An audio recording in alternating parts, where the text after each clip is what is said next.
Becoming that version of you doesn't have to be about perfection. It's about peace. Hi babies, Angela Amadi here, but you can call me Be My Goddess, and this channel is all about lifestyle, confidence, leveling up to be the best version of yourself. So if you're ready to live like the main character of your life, go ahead and hit the subscribe button and let's get right into today's video.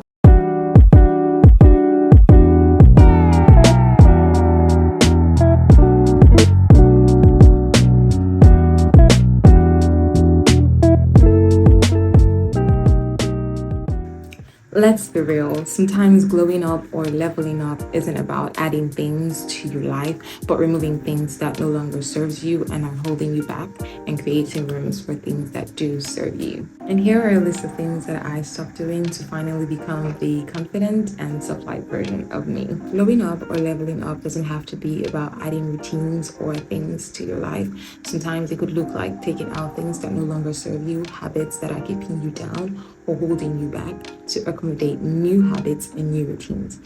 And I'll be sharing with you in this video some of the things that I stopped doing to become the confident and leveled up version of me. And starting off strong would be that I stopped comparing my journey and myself to others. Like Theodore Roosevelt rightly said, comparison is the thief of joy. When you constantly compare yourself and your journey to that of others without knowing the full work that those people are doing behind the scene, you're cutting yourself short.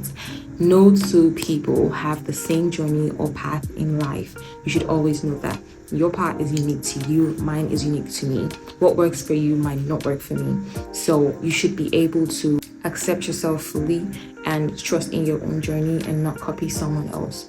Where you're going is different from where they're heading. The second thing I stopped doing was I stopped saying yes when I actually want to say no.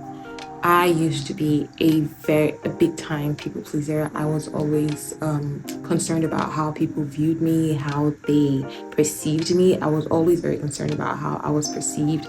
I don't want to end up being the bad person. So in situations where I am supposed to say no to certain requests, I just end up saying yes to make the person feel better. And what that did was it left me drained and resentful, because at the end of the day, if you look at it, these people wouldn't do the same thing that you're doing for them, and then you end up resenting them for things that you agreed to do for them. So now I'm more focused on protecting my peace than actually pleasing someone else. I also no longer feel the need to over explain myself if my answer is no. No is no, and it's simple as that. Like, no conversations held.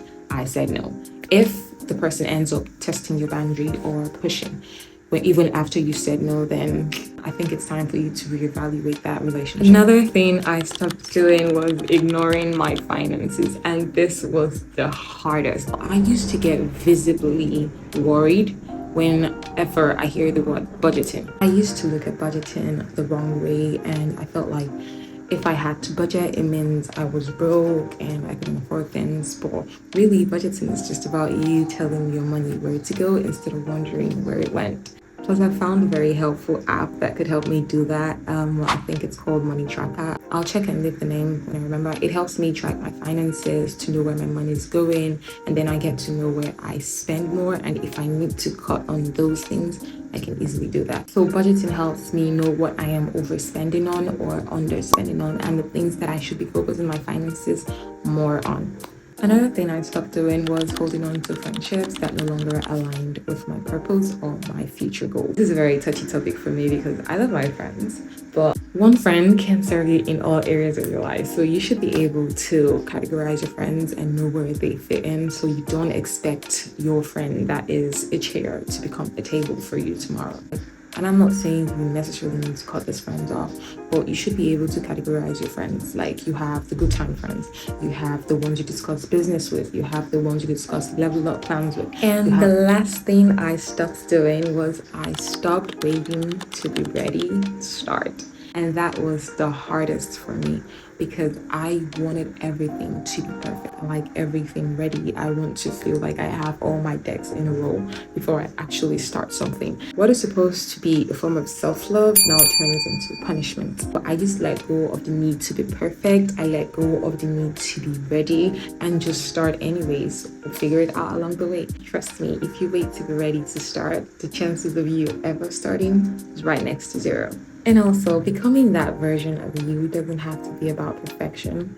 It's about peace, confidence, and self-awareness. Let me know in the comments which of these habits you'd be dropping this season and the ones you think should be added to this list so we can grow together. And don't forget to like, subscribe, and share with your friends that are ready to grow up so you guys can grow together. And I'll see you in my next video.